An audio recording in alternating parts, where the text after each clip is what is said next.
నేటి నుంచి రాష్ట్ర వ్యాప్తంగా రేషన్ డిపోలను పునఃప్రారంభించిన పరిస్థితి కనిపిస్తుంది. ఇదే క్రమంలో గత ప్రభుత్వంలో చూసుకుంటే ఏదైతే ఎండీ వ్యవస్థ అయితే మాత్రం ఉండేది, ఎండీ వ్యవస్థ పూర్తిగా స్వస్తి చెప్తూ మళ్ళీ పాత విధానాన్ని తీసుకుని వచ్చిన పరిస్థితి కనిపిస్తుంది. ఎందుకంటే ఆ ఎండియు సంబంధించినటువంటి ఏదైతే వ్యవస్థ ఉందో అందులో ఎన్నో అక్రమాలు జరిగాయి ఉంటూ వస్తున్నటువంటి ఆరోపణల నేపథ్యంలోనే ఈరోజు ఈ క్రమంలోనే ఈ మళ్ళీ పాత విధానాన్ని అవలంబించినటువంటి పరిస్థితి కనిపిస్తుంది. ప్రస్తుతం మనం విజయనగరంలో ఉన్నటువంటి పలు ఏదైతే రేషన్ డిపోలు ఉందో రేషన్ డిపోల వద్ద అయితే మనం కూడా ప్రస్తుతం అయితే పరిశీలించిన పరిస్థితి కనిపించింది. ప్రస్తుతం అయితే విజయనగరంలో ఉన్నటువంటి ఏదైతే అలకనంద కాలనీకి సంబంధించినటువంటి రేషన్ డిపో వద్ద అయితే ప్రస్తుతం అయితే మనం ఉన్నాం. రేషన్ డిపో వద్ద చూసుకుంటే ఇప్పటికే ఏదైతే దీనికి సంబంధించిన లబ్ధిదారులు అంతా కూడా వచ్చి తీసుకుంటున్న పరిస్థితి అయితే మనకు కనిపిస్తున్నాయి. ప్రతి ఒక్కరు కూడా లైన్లో నిల్చొని వాళ్ళ యొక్క ఏదైతే వాళ్ళకి సంబంధించినటువంటి రేషన్ కార్డుకి సంబంధించినటువంటి రేషన్ కార్డు వాళ్ళకి సంబంధించిన గుర్తింపు కార్డులు తీసుకొని వచ్చి ఒక లైన్లో పెడుతూ వాళ్ళు వచ్చినటువంటి పరిస్థితి మనకు కనిపిస్తుంది. మనమైతే ప్రస్తుతం అయితే చూడొచ్చు ఆ డీలర్లు కూడా చాలా దగ్గరగా ఉండి శ్రద్ధతో వాళ్ళకి ప్రతి ఒక్క సరుకును కూడా వాళ్ళకి అందజేసే విధంగా అయితే ముందుకు వస్తున్నటువంటి పరిస్థితి కనిపిస్తుంది. చెప్పండి, ఎలా అనిపిస్తుంది ఏంటంటే మీకు ఈరోజు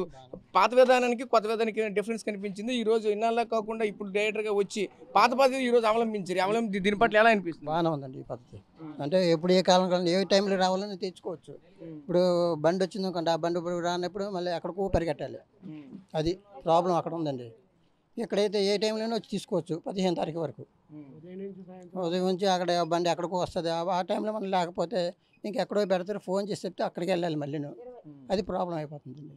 ఎక్కడైతే అనుకోండి 15 తారీఖు వరకు ఉదయం వెళ్ళొచ్చు, సాయంత్రం రావచ్చు, ఎప్పుడైనా వెళ్ళొచ్చు, ఏ టైంలో తీసుకోవచ్చు. అది ప్రాబ్లం లేదండి.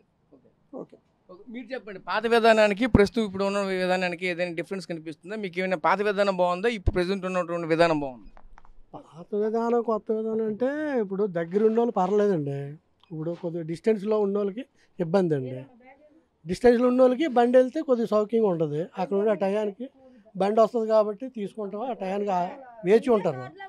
ఇప్పుడు ఇక్కడ అంటే ఏదో టైము మనం కేటాయించుకొని ఉదయం సాయంత్రం కేటాయించుకొని వచ్చి ఇక్కడ తీసుకోవాలి.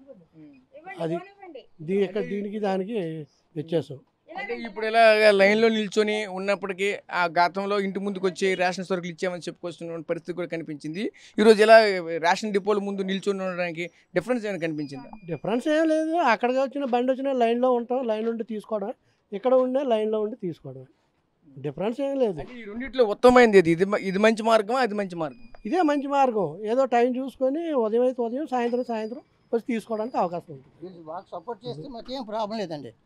డీలర్స్ మాకు సపోర్ట్ చేస్తే ఒకటి 15 తారీఖు వరకు స్టాక్ ఉండాలి. స్టాక్ లేదంటే ప్రాబ్లం అయిపోతుంది. 10 తారీఖు వేసరికి అయిపోయింది అనుకోండి, అప్పుడు మేము ఎక్కడికి వెళ్ళాలి? అది ప్రాబ్లం. అది స్టాక్ మాత్రం 15 తారీఖు వరకు ఉంచాలి. వీళ్ళు అనుకున్న టైంకి 15 తారీఖు వరకు ఇస్తాము, స్టాక్ ఉంటుంది అని చెప్పాలి. అది మీరు చెప్పండి, ఎలా అనిపిస్తుంది కొత్త విధానం తీసుకొచ్చారు కదా, కొత్త విధానం ఎలా అనిపిస్తుంది?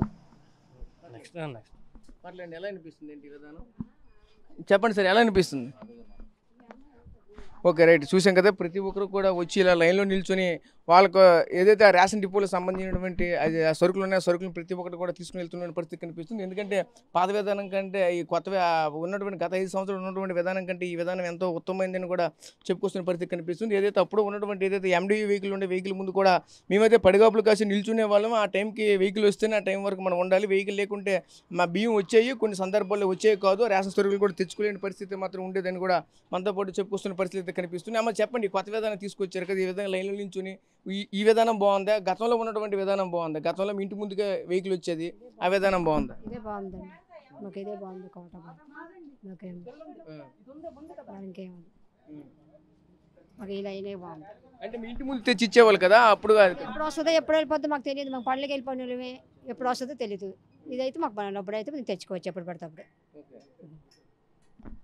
చూసాం కదా, వీళ్ళంతా కూడా ఒకటే చెప్పుకొస్తున్నారు, మహిళలు కావచ్చు పురుషులు కావచ్చు అంతా కూడా ఒకటే చెప్పుకొస్తున్నారు. ఇన్ని టైంకి అయితే మాత్రం మేమైతే ఏ టైంలో మేము ఖాళీ ఉంటే ఆ టైంలోనే మేము వచ్చి తీసుకుంటాం, ఆ విధంగా మాకు ఫెసిలిటీ అయితే మాత్రం ఉంటుందని కూడా ఈ యొక్క కార్యక్రమాన్ని పట్ల అయితే మనం నిరసన వ్యక్తం చేస్తున్న పరిస్థితి కనిపిస్తుంది. గతంలో చూసుకుంటే ఎండియూ వెహికల్ ఏ టైంకి వచ్చేదో ఏ టైంకి వెళ్ళేదో తెలిసేది కాదు. ఆ టైంలో మనం ఉంటే మాత్రమే తీసుకునే గెలవాళ్ళం, లేకుంటే ఎక్కడో వేరే వీధిలో వేరే ప్లేస్లో ఉంటే ఆ ప్లేస్కి వెళ్ళి మనం తీసుకోవడం అయితే మనం ఎన్నో ప్రయాసాలు అయితే పడేవాళ్ళం కూడా చెప్పుకొస్తున్న పరిస్థితులు అయితే కనిపిస్తుంది. ఏదేమైనప్పటికీ సార్ ఈరోజు రాష్ట్ర వ్యాప్తంగా కూడా కూడా ఏదైతే రేషన్ డిపోలకు సంబంధించినవంతా కూడా పండగ వాతావరణంలో ప్రారంభించిన పట్ల అయితే మాత్రం ప్రజలంతా కూడా హర్షం వ్యక్తం చేస్తున్న పరిస్థితి అయితే మనకు కనిపిస్తుంది. ఎందుకంటే గత ప్రభుత్వం పెట్టినటువంటి విధానానికి ప్రస్తుతం ఉన్నటువంటి ఈ విధానానికి కూడా ఎన్నో వ్యత్యాసాలు కూడా కనిపిస్తున్నాయి అంటే చెప్పుకొస్తున్న పరిస్థితి కనిపిస్తుంది. అదేవిధంగా మరోవైపు చూసుకుంటే ఇక్కడ ఉన్నటువంటి ఏదైతే వినియోగదారులు కూడా ఒకటే చెప్పుకొస్తున్న పరిస్థితి కనిపిస్తుంది. రేషన్ డిపోలో ఉన్నటువంటి సరుకులు అయితే ఏవైతే ఉంటాయో ఆ సరుకులు కూడా ఇచ్చినటువంటి నిర్ణీతమైన డేట్ మాత్రం ఉంటే ఏదైతే దానికి సంబంధించిన డేట్ ఏదైతే ఉందో ఆ డేట్ అంటే ప్రతి నెల 15వ తేదీ వరకు కూడా ఖచ్చితంగా స్టాక్ అయితే ఉంచాలి. స్టాక్ ఉంచినప్పుడైతే మాత్రం ప్రతి ఒక్క లబ్ధిదారునికి కూడా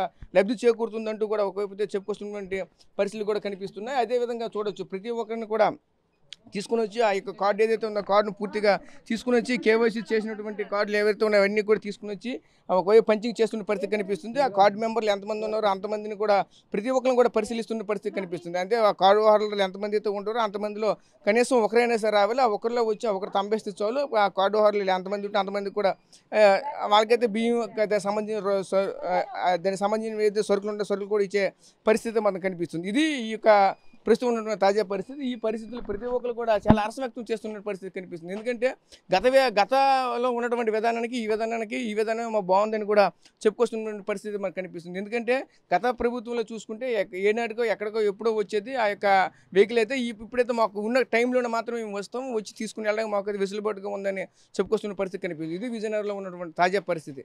కెమెరా పర్సన్ నాయుడుతో రాజేష్, RTV, విజయనగరం నుంచి. ఇండియా పాకిస్తాన్ తాజా అప్డేట్స్ కోసం డౌన్లోడ్ చేసుకోండి RTV లైవ్ యాప్.